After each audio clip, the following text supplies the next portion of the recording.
Un grato placer volverles a extender una cordial y sincera bienvenida a esta serie de temas que hemos iniciado ya acerca de voces y señales del tiempo del fin y cómo poder entonces entender no solamente en forma global este hermoso libro que conocemos como Apocalipsis, sino que a la misma vez podamos ustedes y yo entrar a detallar algunas secciones de este libro. Estamos enfocándonos ahora, después de haber analizado la unidad central en forma general y a ver todas las demás partes, componentes de este libro y algunos principios, estamos enfocándonos ahora en esta unidad central de manera un poco más detallada, donde vamos a entonar y también a poder analizar las porciones que la componen para que de esta manera podamos irnos perfilando hacia aquellos eventos que nos están dirigiendo hacia el tiempo del fin. Preparación para aquel evento y preparación para la segunda venida de Cristo Jesús. En el día de hoy vamos a entrar a conocer más de cerca esta parte central del capítulo 12 de Apocalipsis. Y allí vamos a poder comprender un poco más esta batalla que ocurrió en el cielo. Pero antes de llegar a ese punto, quiero invitarlo, mi querido amigo que me está viendo desde la comodidad de su hogar, a través de las pantallas de su televisor o de pronto a través de su computador, a que incline su rostro conmigo brevemente. Vamos a invitar la presencia de Dios y vamos también a solicitar su dirección en este momento. Querido Padre, gracias una vez más te damos en este día por ser un Dios maravilloso, un Dios tan generoso y benevolente con cada uno de nosotros. Una vez más, como en las ocasiones anteriores, invitamos tu presencia. Que tu Santo Espíritu también nos dirija, ilumine nuestras mentes y que al abrir tu santa palabra no solamente podamos hablar acerca de ella, podamos también ayudarla a entender y que ésta pueda, Padre Santo, ser atesorada en nuestras vidas. De manera particular, que lo que aquí aprendamos, podamos, Padre Santo, también compartirlo como parte de nuestro deber presente al cual nos ha llamado a realizar. Bendiciones que te imploramos en el nombre de Jesús. Amén. Perfecto. Apreciado amigo, acompáñenme una vez más al capítulo 12 de Apocalipsis.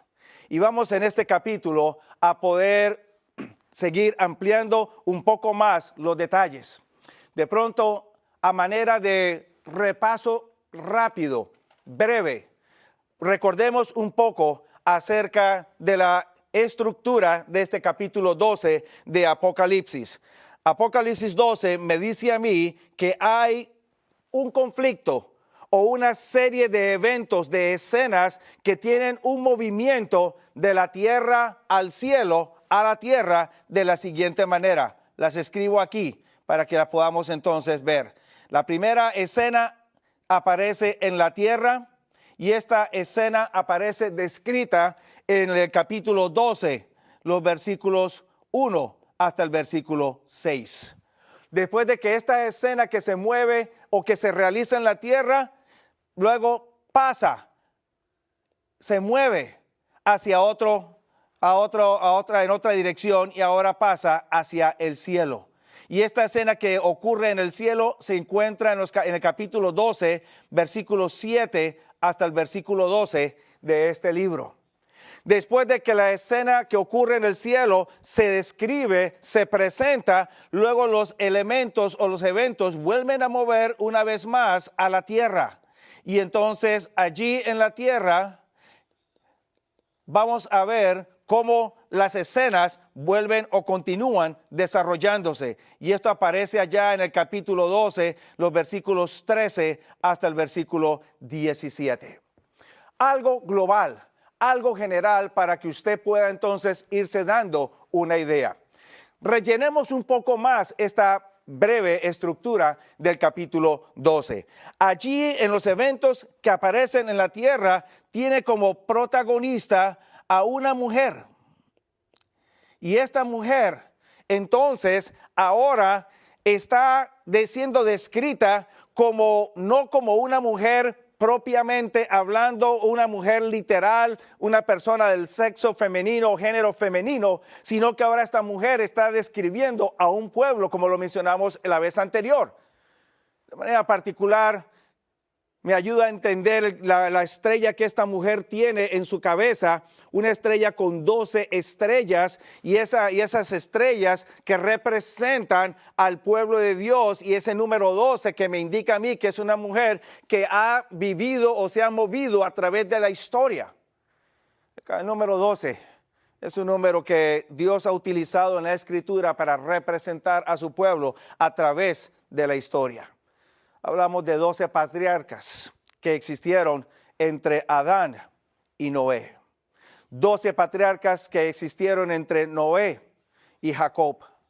12 tribus de Israel, describiendo periodos de la historia humana donde Dios ha destacado a su pueblo a través de ese tiempo.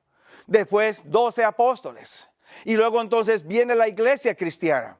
Ese número 12, que luego viene otra vez a resaltar en el libro de Apocalipsis, me describe ya no a una mujer literal, me describe a un pueblo que Dios ha empleado a través de su historia. Así que esta mujer de Apocalipsis 12 no es una mujer literal, es un pueblo. Y esta mujer entonces se le ha encargado el trabajo o la actividad de traer al mundo al Mesías. Y entonces la primera parte del capítulo 12 me describe el nacimiento del Mesías allá en Belén de Judá. Esta mujer que estaba embarazada, me dice el capítulo 12, versículo 2 y luego el versículo 5, me dicen que esta mujer que estaba embarazada finalmente da a luz a un hijo varón. Después del nacimiento de Jesús, presenta otro evento, y es el evento que aparece descrito como el sacrificio del Mesías, la cruz del Calvario, que aparece mencionada en el capítulo 12, versículo 11 del libro de Apocalipsis. O sea que en esas primeras escenas terrenales se me describen dos eventos importantes que tienen que ver o que afectan la historia de la iglesia cristiana.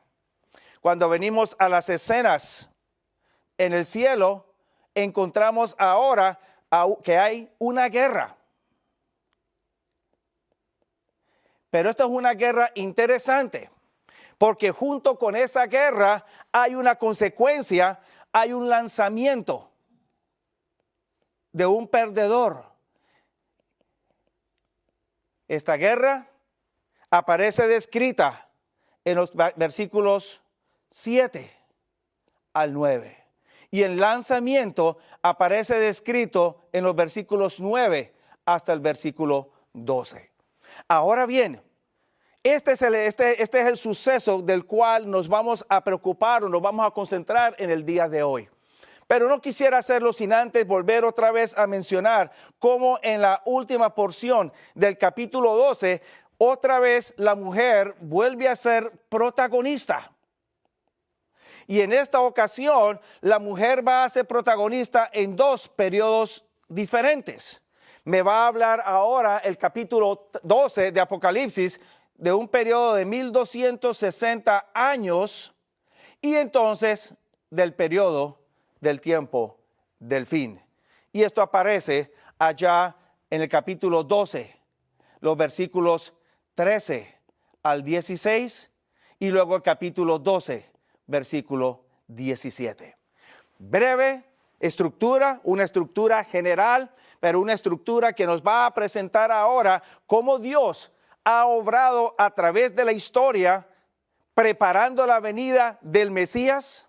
Y ahora cuando ya está pronta a llegar la venida del Mesías, ahora Dios prepara a su pueblo para introducir al Mesías, pero hay alguien que se para enfrente para impedir que el Mesías venga. Lo vimos en nuestra última presentación y es este poder que se llama dragón y que el mismo libro de Apocalipsis llama Satanás. Esta misma mujer ahora vuelve a relucir en esta parte final del capítulo 12. Pero usted va a notar que hay ciertos cambios que ocurren en esta parte final que van a ser importantes que tengamos en cuenta para poder entonces entender la perícopa que vamos a encontrar en el capítulo 13 de este libro. De ello vamos a hablar un poco más adelante.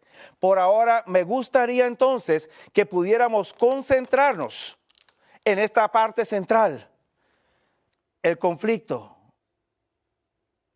en el cielo. Esta parte central que ahora sirve como un paréntesis para poder entonces entender por qué la mujer que inicialmente introduce al hijo varón, ahora entonces es perseguida hasta el punto que el intento es eliminarla y luego al final viene una persecución. Entendamos esta parte central. Aparece en el capítulo 12, versículos 7 hasta el 12. ¿Qué tiene esta parte central?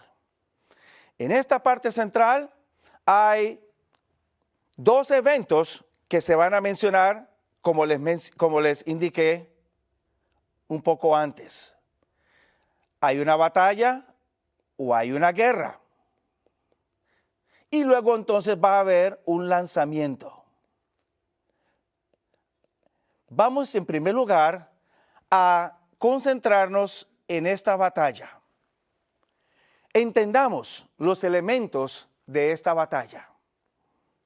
Capítulo 12, versículo 7. Leamos. Y aconteció una batalla en el cielo. Miguel y sus ángeles luchaban o batallaban contra el dragón. Y el dragón batallaba o luchaba también con sus ángeles. Verso 8. Y no pudo, ni su lugar fue encontrado, mas en el cielo. Y fue lanzado el gran dragón, la serpiente antigua, que se llama Diablo y Satanás, el que engaña a todo el mundo. Fue lanzado a la tierra y sus ángeles con él fueron lanzados. Y luego entonces Juan escuchó una voz detrás de sí. Ahora, pausemos. Entendamos la naturaleza de esta batalla. En primer lugar, los contrincantes en esta batalla son dos. Dentro de esos contrincantes tenemos por un lado a Miguel, y voy a escribir su nombre en inglés porque la escritura en inglés nos va a facilitar entender el nombre o el significado de este nombre. Y entonces el otro contrincante en esta batalla es el dragón. ¿Qué representan? ¿Quiénes son estos dos poderes? ¿Por qué están peleando? ¿Qué está sucediendo en este momento? Entendamos en primer lugar la identidad de estos dos poderes. Apocalipsis me facilita la comprensión del segundo. Así que quiero comenzar con él. ¿Quién es el dragón? El capítulo 12 y el versículo 9 me dice a mí que este gran dragón recibe otros tres nombres. Uno es serpiente antigua. El otro se le llama diablo. Y finalmente también se le denomina Satanás. Es fácil la comprensión o la definición de la identidad de este poder. No es muy difícil. Ahora, entendamos algo. Mientras que a Satanás se le reconoce por medio de 4 nombres, al otro contrincante, Miguel, solamente se le da un nombre, 1 y 4. Ahora, entendamos por qué los 4 nombres son dados a este poder Satanás. ¿Qué tienen que ver esos nombres? El dragón. ¿Por qué se le llama dragón a Satanás? Yo quiero invitarlo para que me acompañe al libro de Ezequiel, capítulo 28. Capítulo 29, versículos 1 y 2. Ahora, note usted algo. Este capítulo 29 de Ezequiel aparece como una continuación de lo ya descrito en el capítulo 28. Y el capítulo 28 me presenta a mí tanto la creación como también la descripción de este ser llamado Lucifer y cómo cayó y cómo fue lanzado fuera. Este poder que en el capítulo 28 es llamado o comparado como rey de Tiro, luego en el capítulo 29 recibe otro nombre. Y este nombre es Faraón, rey de Egipto. Y note usted cómo Dios se le llama o le llama a este poder. En el año 10, en el mes 10, a los 12 del mes, fue a mi palabra de Jehová diciendo: Hijo del hombre, pon tu rostro contra Faraón, rey de Egipto. Profetiza contra él y contra todo Egipto. Habla y di: así ha dicho el Señor Jehová. He aquí yo contra ti, Faraón, rey de Egipto. Ahora, noten cómo lo llama este Faraón. El gran dragón que yace en medio de sus ríos, el cual dijo: mío es mi río y yo me lo hice.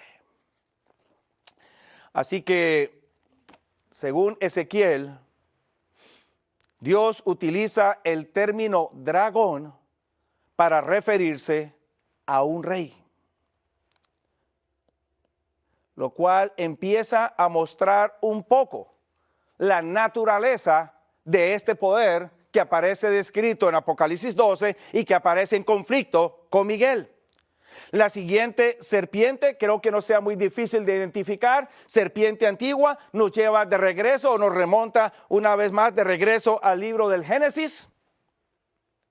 Y la serpiente, la que tiene poder de hechizar, poder de confundir y llamar la atención. Luego viene el término diablo. Y quizás regreso un poquito al término anterior para que tengamos una referencia bíblica al menos. Allá en Gálatas, capítulo 3, Pablo escribiéndole a los Gálatas, le dice a ellos: Gálatas, corríais bien, ibais bien en la carrera. ¿Quién os hechizó para cambiaros del evangelio que antes habían recibido a otro evangelio? Léanlo allí en Gálatas capítulo 3, los primeros 3, 4 versículos. La iglesia que se encontraba en el área de Galacia había iniciado bien su carrera, alguien los había hechizado y ahora habían movido de una forma del evangelio a otra. Los mismos judíos en el tiempo de Jesús habían sido vendados sus ojos, habían sido hechizados de tal manera que vino Jesús y no pudieron entenderlo y aceptarlo, etc. La obra de Satanás. La palabra diablo, como usted la encuentra en el libro de Apocalipsis, esta palabra es interesante dentro del idioma original, porque es una palabra que se deriva de 2 vocablos en el idioma original. Y los voy a escribir estos 2 vocablos. El primero es día y el segundo es balo. ¿Qué significan estos 2 vocablos en el idioma original? El primero quiere decir a través, El segundo quiere decir arrojar. Así que el término diablo, que usted lo encuentra en el texto bíblico como diabolos, y que se deriva de estos dos vocablos, representa o se refiere a un ser que no solamente pretende ser rey, que también hechiza, engaña, pero que también está dispuesto a arrojar a aquellos que ha engañado. Y el término Satanás, que también es descrito en el mismo libro de Apocalipsis, es aquel que acusa, o es el acusador de nuestros hermanos. Así que los primeros nombres, o estos nombres de este ser, describen la naturaleza y la forma de trabajo de este ser. Por eso tratar de querer pretender servir a Dios, pero a la misma vez seguir mi propia creencia o mi propia fe o mi propia idea, es peligroso porque puede reflejar un hechizo de parte del enemigo que después me va a tomar a mí y me va a acusar, me va a lanzar y finalmente quedo completamente desprotegido de mi Dios. Por otro lado tenemos a Miguel. ¿Qué significa Miguel? ¿Qué representa Miguel? Comencemos por entender un poco el nombre Miguel. El nombre Miguel se compone de 3 vocablos hebreos. Y nuevamente lo he escrito en inglés porque en inglés me puede a mí presentar más claramente los 3 vocablos hebreos. Desafortunadamente Miguel en español no me lo presenta tan claramente como el nombre Michael en inglés sí lo puede presentar. La primera parte de este nombre es mi, y lo voy a subdividir aquí. Este mi en el idioma hebreo significa quién. Por lo tanto, cuando mi aparece en una frase o aparece en un nombre, automáticamente mi infiere una pregunta. Así que el nombre Miguel necesito culminarlo o culminar su significado con un signo de interrogación. ¿Quién? Es una pregunta. La segunda parte, Ka, quiere decir cómo. Pero este cómo no es un cómo de comer. No lo confundamos. Este es un cómo de comparación. En otras palabras, se está comparando a este con otro. ¿Quién? ¿Cómo? Y luego el último término, él, que quiere decir Dios. Así que el nombre Miguel significa quién, cómo, Dios. Y es una pregunta, es un interrogante. En los nombres hebreos, usted necesita suplir el verbo ser. No aparece, está implícito. Así que si lo quiere traducir más correctamente al español, ¿quién es como Dios? Y usted simplemente en forma implícita suple el verbo ser o el verbo es. Ahora, ¿por qué el nombre de Miguel es un interrogante? ¿Quién es como Dios? ¿Por qué un interrogante? ¿Y por qué aparece aquí en batalla contra el dragón? Tratemos de identificar a este Miguel. El nombre Miguel aparece en las Sagradas Escrituras solamente 5 ocasiones para referirse a un ser que no habita en la tierra, a un ser que habita fuera de este planeta Tierra. 5 ocasiones aparece el nombre Miguel. Les voy a dar las referencias y las voy a escribir aquí. La primera ocasión aparece en el libro de Daniel, el capítulo 10 y el versículo 13. Es la primera referencia. La segunda referencia aparece en el mismo libro de Daniel, capítulo 10 y el versículo 22. Tercera referencia aparece en el libro de Daniel, capítulo 10 y perdón, no es el capítulo 10, es el capítulo 12 y el versículo 1. Hasta el momento usted puede ver que Miguel es un personaje bastante importante para Daniel. 3 de las 5 ocasiones aparece en el libro de Daniel. Es un personaje clave para Daniel. Las últimas 2 referencias que aparecen sobre el nombre de Miguel es en el Nuevo Testamento. La una está en el libro de Judas, en el versículo 9, o si usted lo quiere llamar capítulo 1, versículo 9, solamente hay un capítulo en este libro de Judas, verso 9. Y entonces la última es la que estamos referenciando en el momento o estamos analizando en el momento, que es la que aparece en el libro de Apocalipsis, el capítulo 12 y el versículo 7. 5 referencias en toda la escritura a este nombre Miguel, a un personaje que no es humano, que no está o habita en la tierra, sino que es un personaje fuera de este planeta. Ahora, yo quiero que ustedes noten 2 o 3 características acerca de este personaje Miguel. En cada una de las 5 referencias que he escrito en la pantalla, que usted está observando en la pantalla de su televisor en este momento, usted va a encontrar que este Miguel es un guerrero. Siempre aparece peleando. Miguel nunca aparece en la Biblia como un personaje haciendo otra actividad que no sea bélica, que no sea una batalla. Primera característica. Segunda característica, usted va a encontrar que además de ser un guerrero, Miguel es el único que puede terminar derrotando al enemigo. Cuando usted va a Daniel capítulo 10, versículo 13, Gabriel está peleando contra el enemigo, contra Satanás. Gabriel no puede derrotar al enemigo hasta que venga Miguel y Miguel lo derrota. Ese enemigo es descrito como el príncipe de Persia. En el capítulo 10, versículo 22, ahora me dice a mí que después del príncipe de Persia vendrá el príncipe de Grecia. Y el único que va a poderlo vencer es Miguel. Gabriel no puede, Miguel sí puede. Cuando vamos al capítulo 12, versículo 1, y va a haber un tiempo de angustia para el pueblo de Dios, ¿quién es el único que pelea y puede triunfar y defender al pueblo de Dios? Miguel.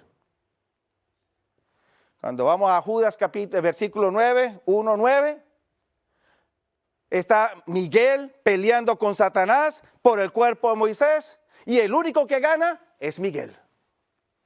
Y obviamente aquí en el capítulo 12 Apocalipsis 7 pelea una vez Miguel con Satanás y lo derrota. O sea que no solamente es un guerrero, sino que es el único que puede derrotar a Satanás. O sea, es un ser superior a Satanás. Pero si nos enfocamos un poco en forma detallada, San Judas me amplía un poco más, me da un par de detalles adicionales acerca de este Miguel que me ayudan a entender un poco más su identidad y su naturaleza. Judas, de los 5 pasajes, Judas es el único que llama a Miguel arcángel. Ahora, ese es el término, este término es muy importante. En las Sagradas Escrituras solamente hay un arcángel. La tradición cristiana habla de otros arcángeles, el arcángel Gabriel o el arcángel este o el otro. La Biblia solamente habla de uno, arcángel Miguel. La palabra arcángel quiere decir príncipe de los ángeles. O sea que este Miguel es un líder de las huestes celestiales.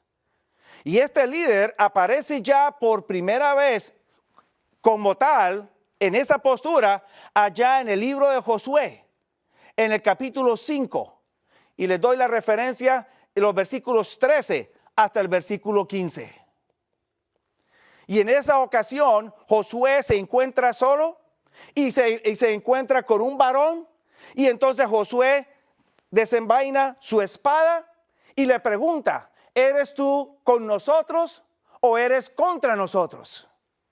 Y entonces la respuesta de este varón es, ni lo uno ni lo otro, mas soy el príncipe de las huestes celestiales. Y después de que se describe como el príncipe de las huestes celestiales delante de Josué, ahora entonces este mismo varón le dice a Josué, quita tus sandalias de tus pies, porque el lugar donde estás, santo es. Y Moisés se las quita y se postra delante de este príncipe. ¿Quién es este Miguel entonces? Que es un príncipe de las huestes celestiales y que en el libro de Josué, el mismo Josué se postra y lo adora. Su naturaleza automáticamente tiene que ser divina, no puede ser humana, porque no iban a adorar a un ser humano. Pero luego, el mismo apóstol San Pablo, allá en 1 Tesalonicenses, capítulo 4 y el verso 16, me termina de identificar a este Miguel.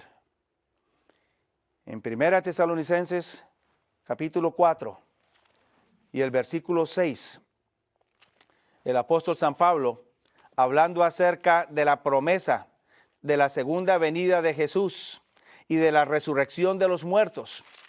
En el versículo 16, Pablo me dice, porque el mismo Señor vendrá con voz de arcángel y con trompeta de Dios, descenderá del cielo y los muertos en Cristo resucitarán primero. Así que, ¿quién es este? Miguel. Josué me lo presenta como el líder de las huestes celestiales. Y Pablo me dice que Jesús viene con voz de arcángel y con trompeta de Dios. Así que este Miguel es el mismo Jesús.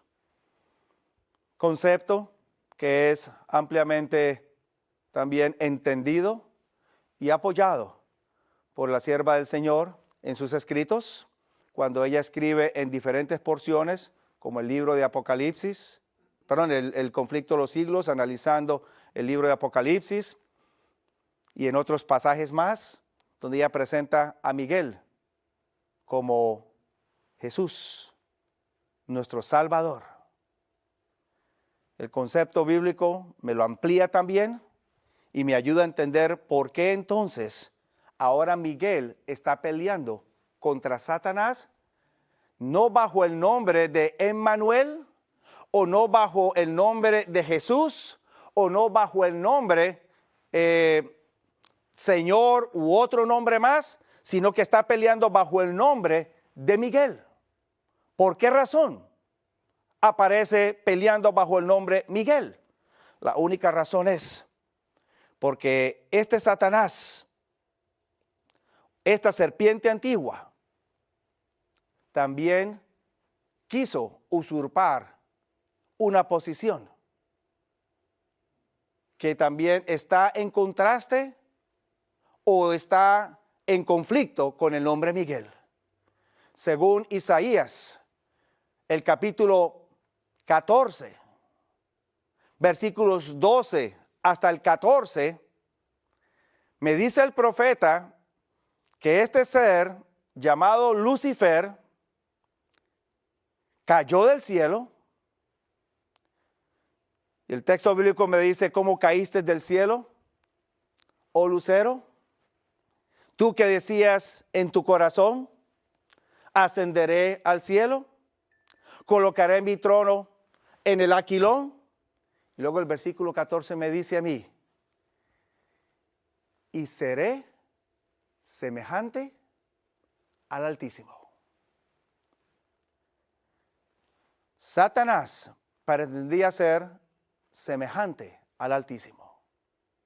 Y ahora Miguel se presenta y dice, ¿quién es como Dios?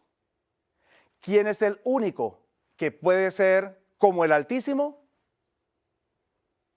Satanás no puede ser como el Altísimo, aunque pretendió y quiso ser como el Altísimo. El único que puede ser como el Altísimo es el Altísimo mismo, es Dios. Así que este Miguel, que aparece en el capítulo 12, es Cristo Jesús. Y está peleando para defender nuestros intereses. Ahora, sigamos entendiendo un poco más este capítulo 12. Porque este capítulo 12 me dice a mí que ahora algo ocurre como resultado de esta pelea. El versículo 7 me dice a mí que esta batalla que comienza entre Miguel, sus ángeles, contra el dragón y sus ángeles, ahora llega a un momento en que el dragón ya no puede más y es derrotado por Miguel y sus ángeles. En el verso 9 me dice a mí que hay un lanzamiento. Y necesitamos entender un poco ese lanzamiento. Porque me dice a mí el texto bíblico que el dragón y sus ángeles son lanzados fuera. Capítulo 12, versículos 9 hasta el 12. Miguel y sus ángeles lanzan fuera al dragón y sus ángeles. ¿Cuándo ocurre este lanzamiento? Obviamente hay dos que están luchando y la pregunta que surge es, ¿por qué luchan?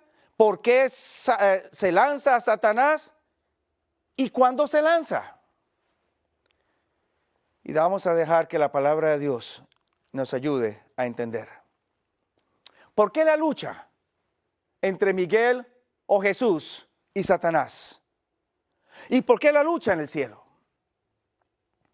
La única razón la encontramos en el libro del Génesis, o la respuesta la encontramos en el libro del Génesis.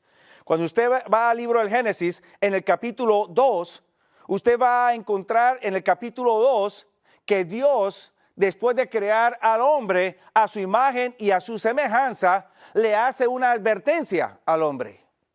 Esa advertencia aparece en el versículo 16 y 17. El día que de él comieres, Dios le permite que coma de todos los árboles que están en el jardín, menos de uno. Y el verso me dice a mí, el día que de él comieres, ciertamente morirás. Ahora, algo pasa aquí. ¿Por qué esa instrucción?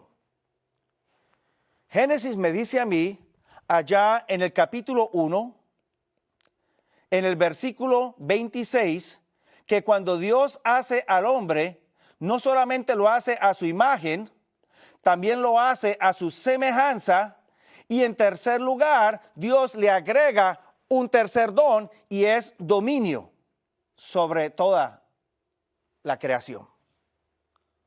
Ahora bien, el hombre es colocado como el que controla toda la tierra, es administrador aquí en la tierra.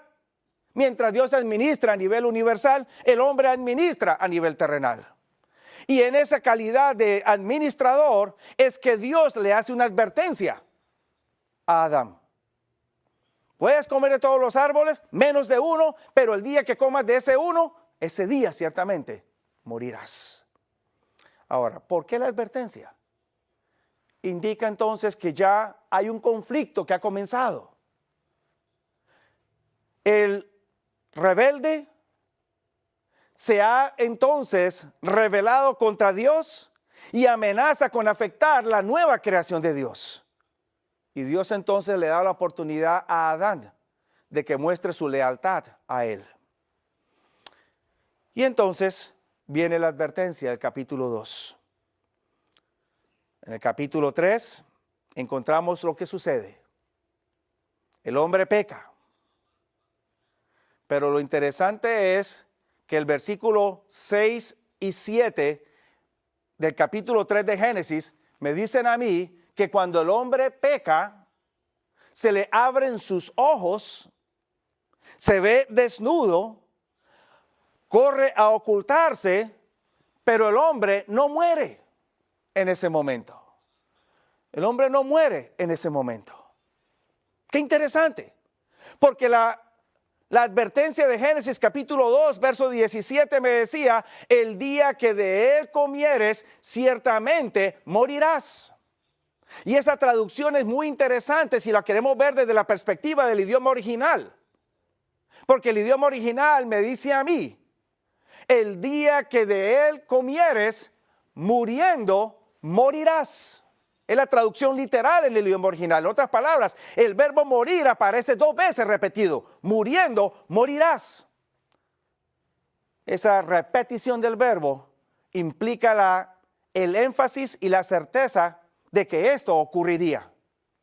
Sin embargo, el hombre come del árbol, se les abren los ojos, pero no muere. Y la pregunta que pudiera surgir en la mente de algunos es, ¿por qué no muere? La respuesta la encuentra en Génesis capítulo 3, versículo 21. El hombre no muere porque alguien toma su lugar. En Génesis 3, 21, Dios les quita las vestimentas que ellos se habían hecho de hojas de higuera y los viste con túnicas de piel. ¿Y de dónde surge la piel? La única respuesta es, tuvo que haber habido un sacrificio. Y ese sacrificio entonces implica 2 cosas. Una, el animal muere en lugar del hombre, el animal es un sustituto por el hombre. Ahí viene el concepto de sustitución en el Nuevo Testamento. Jesús en lugar del hombre. Pero en segundo lugar, Dios le cambia sus vestimentas para indicar que no es lo que el hombre haga lo que lo va a cubrir, sino lo que Dios va a proveer lo que lo va a cubrir. Y ahí entonces, a partir de ese momento, en el jardín del Edén, empezamos a ver la distinción entre la justificación por obras humanas, y la justificación por fe en lo que Dios va a hacer por el ser humano. Ahora entonces, aunque el hombre no muere, la escritura me dice que el hombre pierde el dominio, el control sobre la tierra, y ahora Satanás toma ese dominio y ese control, y ahora Satanás es el representante de este mundo ante el concilio celestial. Y un ejemplo de eso usted lo puede encontrar en el libro de Job, capítulo 1 y capítulo 2, cuando se reúne el concilio celestial, y dentro de todos los que asisten al concilio, Satán está allí presente. Y esa representación aparece a través de todo el Antiguo Testamento. Tremendo representante tenía el ser humano ante el concilio celestial. Y entonces, cuando finalmente ese sustituto que era simbolizado a través de la historia del Antiguo Testamento con la muerte del Cordero, llega finalmente aquí a la tierra, ahora entonces Miguel vence en la cruz a Satanás, y ahora Miguel retoma el control. Y entonces ahora asciende al cielo. Pero Satanás no va a ceder su lugar fácilmente. Ahora, ¿cómo sabemos que Miguel venía a retomar control? Cuando usted va al capítulo 12 del libro de Apocalipsis, me dice el versículo 5 que cuando la mujer da a luz al hijo varón, este hijo varón habría de pastorear a todas las naciones. ¿Con qué? Con vara de hierro. Y luego entonces me dice a mí que luego es tomado y es llevado al cielo. El concepto de pastorear con vara de hierro indicaría entonces que una vez que el hombre pierde el dominio sobre la tierra, ya la tierra no respondería voluntariamente a los principios divinos o a los llamados divinos. Tendría que venir uno que pudiera otra vez tomar de regreso a la tierra y llevarla a la armonía con los principios de Dios. Y por eso es que Adán que pierde, ahora Pablo llama a Jesús el Adán postrero que gana para restaurar. Pero Satanás no va a perder fácilmente su posición en el cielo, así que hay una batalla en el cielo. Pero pierde, porque solamente puede haber un representante en el cielo para la raza humana, y ese representante es Cristo Jesús. Gloria a Dios por ello. Y por eso el libro de Hebreos, la primera carta de Juan, me presentan claramente que tenemos un representante en el cielo, y es a Jesús. Y Él es nuestro sumo sacerdote que intercede por cada uno de nosotros. Pero entonces, ¿cuándo se da este lanzamiento que aparece narrado en el capítulo 12 de Apocalipsis?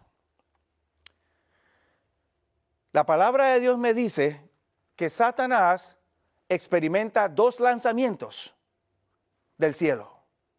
El primer lanzamiento aparece en el libro de Ezequiel, capítulo 28, versículo 16. Cuando este ser es creado, es perfecto en todos sus caminos, es hermoso, hasta el día que fue hallado maldad en él. Ezequiel 28, 16 me dice que Dios lo lanzó fuera de su santo monte. Pero volvió a participar en los concilios celestiales como resultado del pecado en la tierra. Y ahora entonces Apocalipsis 12, versículo 9, me dice a mí que Él es lanzado fuera por segunda vez. ¿Cuándo ocurre este segundo lanzamiento? Leamos un poco el contexto del capítulo 12 de Apocalipsis. Y notemos algunos detalles que nos van a ayudar a entender cuándo es que ocurre este lanzamiento que aparece en el capítulo 12. En primer lugar, si usted empieza a notar el orden de los eventos que se mencionan en el capítulo 12 de Apocalipsis, usted va a encontrar que en el capítulo 12, versículo 5, la mujer primero da a luz al hijo varón.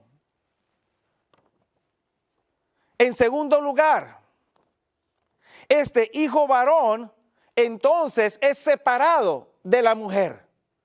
Mientras que la mujer huye al desierto por 1260 años, el hijo varón es arrebatado al cielo. O sea que primero está la mujer, está el nacimiento del hijo varón, representación del nacimiento de Jesús, y luego entonces está la separación del hijo varón y la mujer. Jesús asciende al cielo y la iglesia entonces pasa a un periodo de persecución. Los primeros elementos que aparecen en el capítulo 12 me están hablando a mí de que antes de que sea lanzado el dragón, ya ha nacido Jesús aquí en la tierra. En segundo lugar, el capítulo 12 y el verso 9 de Apocalipsis me dice a mí que la obra que Satanás ha hecho sobre la tierra ha sido una obra de engaño antes de ser lanzado. El versículo 9 me dice que este gran dragón, el que engaña a toda la tierra, es lanzado fuera. O sea que para poder que este dragón fuese lanzado, primero él engaña a toda la tierra. Obviamente estamos hablando de un lanzamiento que ocurre cuando ya hay seres humanos habitando sobre la tierra. Son seres humanos afectados por el pecado y han sido engañados. En tercer lugar, o en cuarto lugar, estoy perdiendo ya el orden, me dice a mí el capítulo 12 y el versículo 11 de Apocalipsis que este lanzamiento del diablo del cielo ocurre después de que el hijo varón ha ascendido al cielo. Y entonces, después de que el hijo varón lo ha derrotado en la cruz del Calvario, y por su sangre, es que todos nosotros también podemos vencerlo. O sea que el lanzamiento ocurre no antes, sino después del sacrificio en la cruz del Calvario. La sangre que nos da el instrumento para derrotar al enemigo. Ahora bien, otra característica, otro detalle más. Como resultado de su lanzamiento del cielo, Apocalipsis 12, versículo 12, me dice a mí que ahora el diablo tiene un tiempo corto y ese tiempo corto lo va a aprovechar para perseguir a la mujer o perseguir a la iglesia. Así que mi querido amigo, mientras usted analiza todas estas características que aparecen en el libro de Apocalipsis, usted va a encontrar entonces que el lanzamiento que se realiza en el capítulo 12, versículo 9, no se refiere al lanzamiento que se hizo al principio, cuando por primera vez fue hallado pecador, engañador y fue lanzado del cielo, sino que esto ocurre después de que Jesús viene a la tierra, nace en la tierra, muere en la cruz y luego entonces en el cielo se encuentra una vez más para lanzarlo fuera del cielo. Ahora, mi querido amigo, ¿por qué todos estos detalles aparecen en el libro de Apocalipsis? Usted que me está viendo desde la comodidad de su hogar una vez más, ¿cuán relevante es esto para usted? ¿Qué tiene que ver esto con su vida espiritual? ¿O qué tiene que ver esto con cada uno de nosotros que estamos viviendo en este tiempo final? Permítame le explico y quiero una vez más referirlo a la gráfica que voy a ilustrar en la pantalla que usted va a estar observando. Este conflicto que aparece narrado en Apocalipsis capítulo 12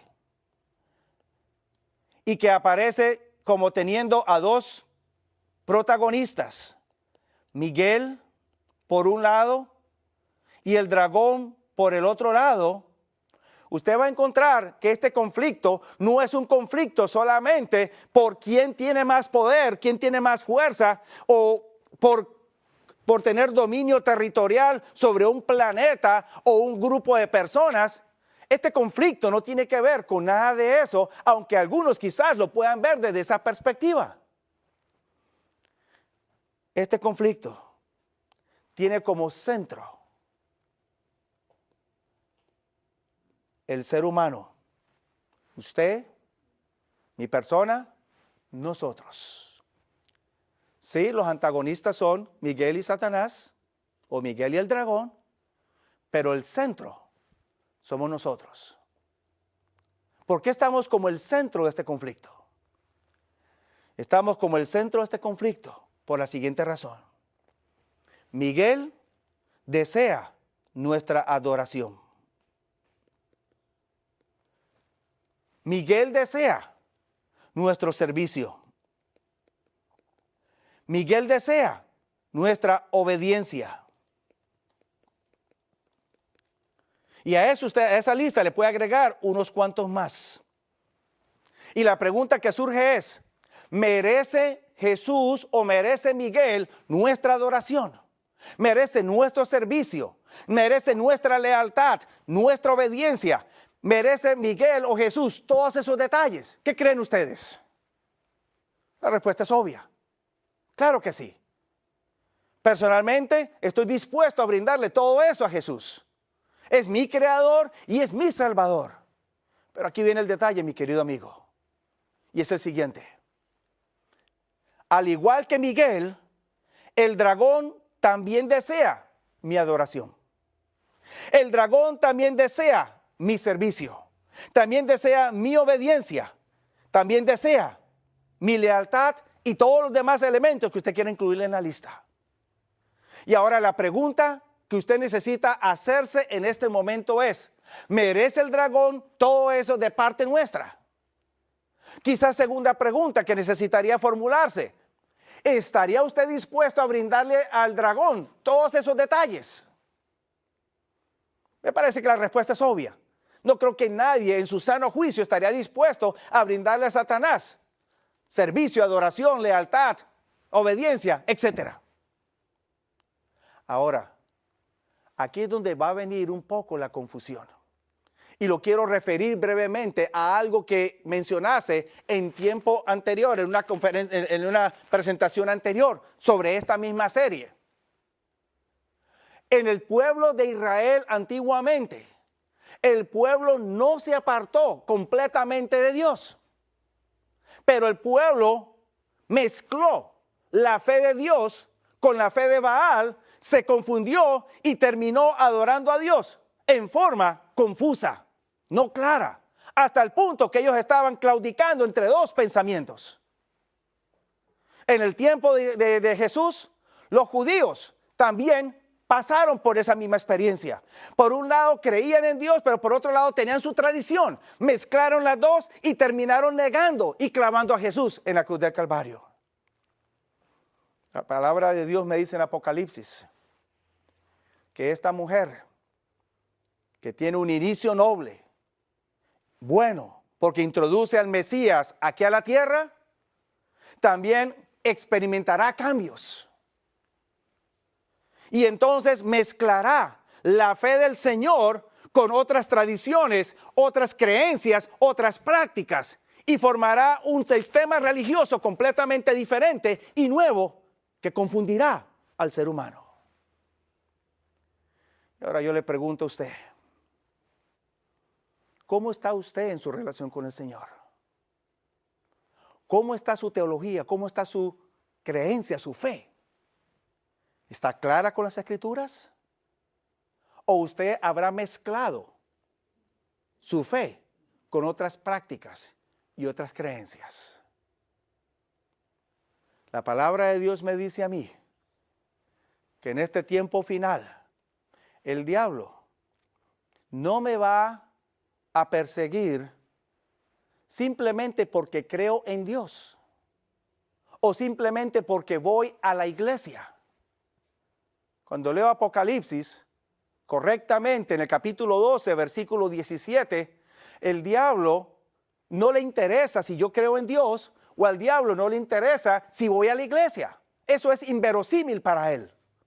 Al diablo lo que le interesa es si usted y yo estamos guardando los mandamientos de Dios y estamos sosteniendo el testimonio de Jesucristo. Querido hermano y querido amigo, ¿es usted parte de los que guardan los mandamientos de Dios y tienen el testimonio del Señor Jesús? Yo lo invito para que considere eso seriamente en su vida espiritual. Dios lo bendiga.